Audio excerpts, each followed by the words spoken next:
Hi all ഏവർക്കും ലിറ്റ്ഷർ അക്കാഡമിയുടെ പുതിയൊരു വീഡിയോയിലേക്ക് സ്വാഗതം. നമ്മൾ ഈ ഒരു വീഡിയോയിലൂടെ പരിശോധിക്കാനായി പോകുന്നത് തോമസ് മോർ എഴുതിയിട്ടുള്ള യുട്ടോപ്പിയ എന്ന് പറയപ്പെടുന്ന പ്രധാനപ്പെട്ട ഒരു വർക്കാണ് ഇംഗ്ലീഷ് ലിറ്ററേച്ചറിൻ്റെ. പ്രത്യേകിച്ച് സെറ്റ് ഇംഗ്ലീഷിൻ്റെ സിലബസ് നിങ്ങൾ പരിശോധിക്കുകയാണെങ്കിൽ ആദ്യ യൂണിറ്റുകളിൽ തന്നെ വരുന്ന ഒരു പ്രധാനപ്പെട്ടൊരു ഏരിയ ആണ്. നിർബന്ധമായും എല്ലാ പരീക്ഷകളിലും ചോദ്യം സാധാരണ രീതിയിൽ കണ്ടുവരുന്ന ഒരു ഏരിയ കൂടിയാണ് തോമസ് മോറിൻ്റെ യുട്ടോപ്പിയ എന്ന് പറഞ്ഞ ലിറ്റററി വർക്കുമായി ബന്ധപ്പെട്ടുള്ളത്.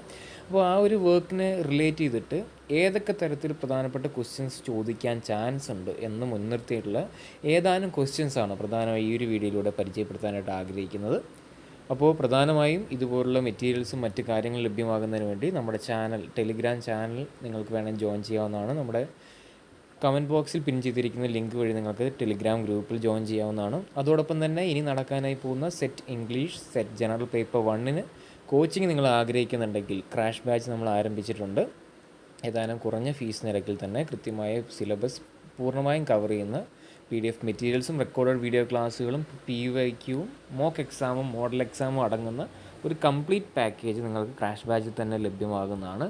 കൂടുതൽ വിവരങ്ങൾ അറിയുന്നതിന് വേണ്ടി കമൻറ്റ് ബോക്സിൽ ഡിസ്ക്രിപ്ഷൻ ബോക്സിലും പിൻ ചെയ്തിരിക്കുന്ന നമ്പർ മുഖേന വാട്സപ്പ് ത്രൂ കമ്മ്യൂണിക്കേറ്റ് ചെയ്യാവുന്നതാണ്. അപ്പോൾ നമുക്ക് കൂടുതൽ സമയം കളയാതെ നമുക്ക് ഓരോ ക്വസ്റ്റ്യൻസും അതിൻ്റെ ആൻസേഴ്സും പരിശോധിക്കാം. നമുക്ക് ആദ്യത്തെ ക്വസ്റ്റ്യൻ നോക്കാം. പ്രധാനപ്പെട്ട ക്വസ്റ്റ്യൻ എന്ന് പറഞ്ഞാൽ ജസ്റ്റ് ഒരു ഫണ്ടമെൻ്റൽ ക്വസ്റ്റ്യൻ ആണ്. അതിൽ ഒന്നാമത്തെ ക്വസ്റ്റ്യൻ ഹൂ റോട്ട് യുട്ടോപ്പിയ ആണ്. നിങ്ങൾക്ക് ഏകദേശം ഇതിൻ്റെ ടൈറ്റിൽ നോക്കുമ്പോൾ തന്നെ മനസ്സിലാവും. ഞാൻ ജസ്റ്റ് ആഡ് ചെയ്തതെന്ന് മാത്രം. കാരണം ഒരു വർക്കുമായി ബന്ധപ്പെട്ട് ഏറ്റവും അടിസ്ഥാനം മുതൽ അത്യാവശ്യം കോംപ്ലക്സ് ലെവലിലുള്ള ക്വസ്റ്റ്യൻസ് നിങ്ങൾ അറിഞ്ഞിരിക്കണം. അതുകൊണ്ട് ഉൾപ്പെടുത്തിയാണ്. തന്നിരിക്കുന്ന ഓപ്ഷൻസ് നോക്കുക. Francis bacon, Thomas more and John Milton ആണ്. അതിലേത് തന്നെയാണ്? ഓപ്ഷൻ ബി ആയിട്ടുള്ള തോമസ് മോർ ആണ് യുട്ടോപ്പിയ എന്ന് പറഞ്ഞ വർക്ക് എഴുതിയിട്ടുള്ളത്. നെക്സ്റ്റ് ക്വസ്റ്റ്യൻ നോക്കാം. യുട്ടോപ്പിയ വാസ് ഫസ്റ്റ് പബ്ലിഷ്ഡ് ഇൻ ഏത് വർഷമാണ് ആദ്യമായിട്ട്? അത് അണ്ടർലൈൻ ചെയ്യണം. ഫസ്റ്റ് എന്ന് പറയുന്ന വേർഡാണ് ഈ ഒരു ക്വസ്റ്റ്യനിലെ പ്രധാനപ്പെട്ടൊരു ഏരിയ. അപ്പോൾ നിർബന്ധമായ ഓരോ ക്വസ്റ്റ്യനിലും ഇതുപോലെ ചില പ്രധാനപ്പെട്ട ടേണിംഗ് പോയിൻ്റ് ആയിട്ട് വരുന്ന ചില വേർഡ്സ് ഉണ്ട്. അത് നിങ്ങൾ ഐഡൻറ്റിഫൈ ചെയ്യണം. അപ്പോൾ ഈ യുട്ടോപ്പിയ എന്ന് പറഞ്ഞ വർക്ക് ആദ്യമായി പബ്ലിഷ് ചെയ്ത വർഷമാണ് ഐഡൻറ്റിഫൈ ചെയ്യേണ്ടത്. Given options are 1498, 1516, 1558 and 1600. ഏതായിരിക്കും കറക്റ്റ് ആൻസർ? ഓപ്ഷൻ ബി ആണ് അതിൻ്റെ കറക്റ്റ് ആൻസർ. അത് പ്രകാരം 1516 എന്ത് സംഭവിച്ചത്? ആദ്യമായിട്ട് യുട്ടോപ്പിയ എന്ത് ചെയ്തിരിക്കുന്നത്? പബ്ലിഷ് ചെയ്തെന്ന കാര്യം ആലോചിക്കുക. ഇതോടൊപ്പം തന്നെ ഒരു ചെറിയൊരു അഡീഷണൽ ഇൻഫർമേഷനും പറയുകയാണ്. ആദ്യം എഴുതി പബ്ലിഷ് ചെയ്തത് 1516. ഈ വർക്ക് പിന്നീട് ഇംഗ്ലീഷ് ഭാഷയിലേക്ക് എന്ത് ചെയ്തിട്ടുണ്ട്? ട്രാൻസ്ലേറ്റ് ചെയ്തിട്ടുണ്ട്. ആ വർഷമാണ് ഏത്? അത് നിങ്ങൾക്ക് ഈ വീഡിയോയുടെ കമൻറ്റ് ബോക്സിൽ രേഖപ്പെടുത്താവുന്നതാണ്. കാരണം നിർബന്ധമായും ആ രീതിയിൽ ചോദ്യങ്ങൾ വന്നിട്ടുണ്ട്. അപ്പോൾ നിങ്ങൾ ആലോചിക്കുക, ഇംഗ്ലീഷ് ഭാഷയിലേക്ക് കൺവേർട്ട് ചെയ്തു. അതിനർത്ഥം ആദ്യം എഴുതിയ ഒറിജിനലി പബ്ലിഷ് ചെയ്ത ഭാഷ എന്ന് പറയുന്നത് എന്തായിരിക്കില്ല? ഇംഗ്ലീഷ് ഭാഷയിലല്ല, പകരം ഏത് ഭാഷയിലാണ്? അതാണ് നമുക്കിനി ഈ വരുന്ന ക്വസ്റ്റ്യൻസിൽ നമ്മൾ പരിശോധിക്കാൻ പോകുന്നത്. നമുക്ക് മൂന്നാമത്തെ ക്വസ്റ്റ്യൻ നോക്കാം. യുട്ടോപ്പിയ വാസ് ഒറിജിനലി റിട്ടൺ ഇൻ ഏത് ഭാഷയിലാണ് ആദ്യമായിട്ട്? അതായത് 1516 നമ്മൾ പബ്ലിഷ് ചെയ്തു എന്ന് പറഞ്ഞില്ലേ? അപ്പോൾ അത് ഏത് ഭാഷയിലാണ് എഴുതിയതെന്നാണ് ആലോചിക്കേണ്ടത്. Given options are English, French, Latin and Greek. എന്തായാലും ഇംഗ്ലീഷ് അല്ല എന്ന് ഇപ്പോൾ നിങ്ങൾക്ക് മനസ്സിലായി കാണും. ഫ്രഞ്ച് ആണോ, ലാറ്റിൻ ആണോ, ഗ്രീക്ക് ആണോ? ഒരു സംശയം വേണ്ട. ഏതാണ്? ഓപ്ഷൻ സി ആയിട്ടുള്ള ലാറ്റിൻ ഭാഷയിലാണ് 1516 അദ്ദേഹം എന്ത് ചെയ്തിട്ടുള്ളത്? ഈ പറയപ്പെടുന്ന വർക്ക് ആദ്യമായി പബ്ലിഷ് ചെയ്തത്. പിന്നീട് അദ്ദേഹം എന്ത് ചെയ്തു? ഇംഗ്ലീഷിലേക്ക് ട്രാൻസ്ലേറ്റ് ചെയ്തു. ആ വർഷം നിങ്ങൾ എന്ത് ചെയ്യുക? തീർച്ചയായിട്ടും ഈ വീഡിയോ കാണുകയാണെങ്കിൽ തീർച്ചയായും നിങ്ങളുടെ ഒരു റെസ്പോൺസ് എന്ന രീതിയിൽ കമൻറ്റ് ബോക്സിൽ രേഖപ്പെടുത്താനായിട്ട് ശ്രദ്ധിക്കുക. നമുക്ക് നെക്സ്റ്റ് ക്വസ്റ്റ്യൻ നോക്കാം. നാലാമത്തെ ക്വസ്റ്റ്യൻ നോക്കിയേ. The word utopia is derived from. May be ഈ രീതിയിലും ക്വസ്റ്റ്യൻ വരാം. ഈ യുട്ടോപ്പിയ എന്ന് പറഞ്ഞ വേർഡ് വന്നിരിക്കുന്ന ഏത് ഭാഷയിൽ നിന്നാണെന്നാണ്? Latin, French, Greek and Italian. The answer for the given question എന്ന് പറയുന്നത് ഏതാണ്? ഓപ്ഷൻ സി ആണ്. ഗ്രീക്ക് ഭാഷയിൽ നിന്ന് വന്നിരിക്കുന്ന ഒരു വേർഡാണ് ഏത്? യുട്ടോപ്പിയ എന്ന് പറയുന്നത്. നിങ്ങൾക്ക് എന്ത് ചെയ്യാം?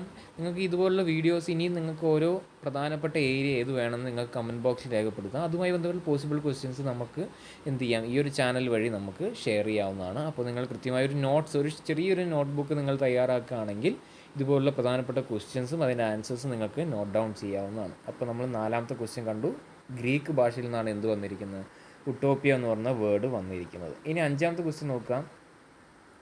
The literal meaning of utopia. Utopia എന്ന് പറയുന്നത് ആ വാക്കിൻ്റെ അർത്ഥം എന്താണ്? A perfect place, good place, no place and പിന്നെന്തായിരുന്നു?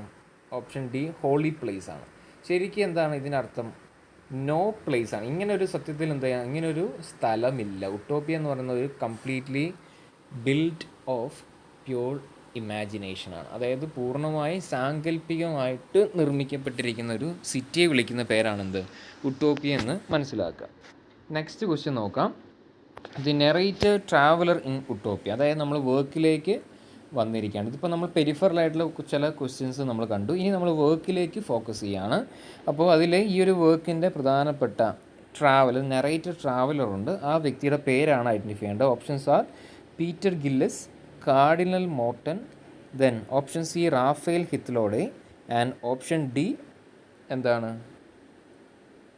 Erasmus. അതിലേതാണ് കറക്റ്റ് ആൻസർ എന്ന് പറഞ്ഞു? ഓപ്ഷൻ സി ആണ് അതിൻ്റെ കറക്റ്റ് ആൻസർ. അതായത് റാഫേൽ ഹിത്ലോഡെയാണ് എന്ത്? ഈ വർക്കിലെ നെറേറ്റഡ് ട്രാവലർ എന്ന് അറിയപ്പെടുന്നത്. നമുക്കിനി നെക്സ്റ്റ് ക്വസ്റ്റ്യൻ നോക്കാം. ഈ റാഫേൽ ഹിത്ലോഡയുമായി ബന്ധപ്പെട്ടുള്ള റാഫേൽ ഹിത്ലോഡേസ് നെയിം റഫ്ലി മീൻസ്, ആ ഒരു പേര് നമുക്ക് അത്യാവശ്യം ഒരു സ്ട്രെയിഞ്ച് ആൻഡ് എന്താ നമുക്ക് ഫീൽ ചെയ്യുന്നില്ലേ? അപ്പോൾ ആ വാക്കിൻ്റെ അർത്ഥം എന്താ? ആ പേരിൻ്റെ അർത്ഥം എന്താ? വൈസ് ട്രാവലർ എന്നാണോ? ഡിവൈൻ മെസ്സഞ്ചർ എന്നാണോ? അതേസമയം സ്പീക്കർ ഓഫ് നോൺസെൻസ് എന്നുള്ളതാണോ? ഗ്രേറ്റ് ഫിലോസഫർ ആണോ? അതിൻ്റെ കറക്റ്റ് ആൻസർ ഏതാണ്? ഓപ്ഷൻ സി ആണ്, സ്പീക്കർ ഓഫ് നോൺസെൻസ്. നിർബന്ധമായും ഓർക്കണം. ദ സ്പീക്കർ ഓഫ് നോൺസെൻസ് ആണ്. Then question number 8. Utopia is divided into. പ്രധാനമായിട്ട് ഈ വർക്ക് എത്ര പുസ്തകങ്ങളായിട്ടാണ് നമ്മൾ പ്രധാനമായിട്ട് ഡിവൈഡ് ചെയ്തിരിക്കുന്നത്? 3 പുസ്തകങ്ങളാണോ, 4 ആണോ, 2 ആണോ, 5 ആണോ? അതിൻ്റെ കറക്റ്റ് ആൻസർ ഓപ്ഷൻ സി ആണ്. 2 പുസ്തകങ്ങളായിട്ടാണ് ഈ വർക്കിനെ ഡിവൈഡ് ചെയ്തിരിക്കുന്നത്. 9th question. Book 1 mainly deals with. അതായത് നമ്മൾ പറഞ്ഞു 2 പുസ്തകങ്ങളായിട്ട് ഡിവൈഡ് ചെയ്തിരിക്കുന്ന മെയിൻ വർക്കാണ് ഉട്ടോപ്പിയ. അതിൽ ബുക്ക് 1 എന്താണ്? അതിൽ പ്രധാനമായിട്ട് എന്തിനെ പറ്റിയാണ് ഡിസ്കസ് ചെയ്യുന്നത്? ഡിസ്ക്രിപ്ഷൻ ഓഫ് ഉട്ടോപ്പിയ ആണോ, ക്രിറ്റിസിസം ഓഫ് ഇംഗ്ലീഷ് സൊസൈറ്റി ആണോ, ദെൻ റിലീജിയസ് റീഫോംസിനെ പറ്റിയിട്ടാണോ, കൊളോണിയൽ എക്സ്പാൻഷനെ പറ്റിയിട്ടാണോ? കറക്റ്റ് ആൻസർ ഏതാ? Option B, criticism of English society. അന്നത്തെ നിലവിലുണ്ടായിരുന്ന ഇംഗ്ലീഷ് സൊസൈറ്റിയുടെ ദുരാചാരങ്ങളും അതുവരെ ഉണ്ടായ സോഷ്യോ പൊളിറ്റിക്കൽ ആ ബാക്ക്ഗ്രൗണ്ടിനെയൊക്കെ പറ്റി കൃത്യമായി ക്രിട്ടിസൈസ് ചെയ്യുന്ന പോയിൻ്റ് ഓഫ് വ്യൂവിലാണ് ഫസ്റ്റ് ബുക്ക് ഓഫ് യുട്ടോപ്പിയ പ്രധാനമായിട്ടും മുന്നോട്ട് വെക്കുന്ന ആശയം. നമുക്ക് പ്രധാനമായിട്ട് ഈ ഒരു വീഡിയോയിലെ ലാസ്റ്റ് ക്വസ്റ്റ്യൻ നമുക്ക് പരിചയപ്പെടാം. ബുക്ക് 2 നമ്മൾ ആദ്യം കണ്ടു. ബുക്ക് 1 എന്താണെന്ന് ഡീൽ ചെയ്യുന്ന ക്രിറ്റിസിസം ഓഫ് ഇംഗ്ലീഷ് സൊസൈറ്റി ആണെങ്കിൽ ബുക്ക് 2 എന്താണ്, എന്തിനെ പറ്റിയിട്ടാണ് പ്രധാനമായിട്ട് പറയാനായിട്ട് ആഗ്രഹിക്കുന്നത്? Option A description of the ideal state, A biography of Thomas more, option C English history, option D religious debates. Of course the answer will be option A description of the ideal state. ഞാൻ പറഞ്ഞില്ലേ, അത് യുട്ടോപ്പിയ എന്ന് പറയുന്ന ഒരു ideal state, എല്ലാ perfect ഗുണങ്ങളും അടങ്ങിയിട്ടുള്ള, എല്ലാം പെർഫെക്റ്റ് ആയിട്ടുള്ള ജനങ്ങൾ താമസിക്കുന്ന ഒരു സാങ്കല്പികമായിട്ട് യൂണിവേഴ്സ് അല്ലെങ്കിൽ സിറ്റിയാണ് ഇത് യുട്ടോപ്പിയ. അപ്പോൾ ആ യുട്ടോപ്പിയ എന്ന് പറഞ്ഞ സിറ്റിയെ പറ്റി ഡിസ്ക്രൈബ് ചെയ്യുന്നതാണ് ഇത് ബുക്ക് 2 എന്ന് പറയുന്നത്. അപ്പോൾ ബുക്ക് 1 എന്ന് പറയുന്നത് നിലവിലെ ഇംഗ്ലീഷ് ഹിസ്റ്ററി, അതായത് ഇംഗ്ലീഷ് സോഷ്യോ പൊളിറ്റിക്കൽ ബാക്ക്ഗ്രൗണ്ട്, അതായത് നിലവിലെ ഇംഗ്ലീഷ് ഹിസ്റ്ററിയിലെ സോഷ്യോ പൊളിറ്റിക്കൽ ബാക്ക്ഗ്രൗണ്ട് വളരെ മോശമായതുകൊണ്ട് നമുക്ക് ഇതിൽ നിന്ന് മാറി നമുക്ക് ഇതുപോലൊരു പെർഫെക്റ്റ് ആയിട്ടുള്ളൊരു സിറ്റി കൺസ്ട്രക്റ്റ് ചെയ്യണം. അവിടെ നമുക്ക് ഈ പറഞ്ഞ പെർഫെക്റ്റ് ആയിട്ടുള്ള ഹ്യൂമൻ ബീയിങ് ആയി ജീവിക്കണം എന്ന് പറയപ്പെടുന്ന ഒരു പ്രധാനപ്പെട്ട വർക്കാണ് ഇത് യുട്ടോപ്പിയ എന്ന് പറഞ്ഞാൽ. അപ്പം ഇത്രയും ക്വസ്റ്റ്യൻസിലൂടെ നമ്മൾ എന്ത് ചെയ്തു? പ്രധാനമായിട്ട് യുട്ടോപ്പിയ എന്ന് പറയുന്ന തോമസ് മോറിൻ്റെ പ്രധാനപ്പെട്ട ഒരു വർക്കാണ്. എല്ലാ പരീക്ഷയും ചോദിക്കാൻ ചാൻസ് ഉള്ള ഒരു ഏരിയ ആണ്.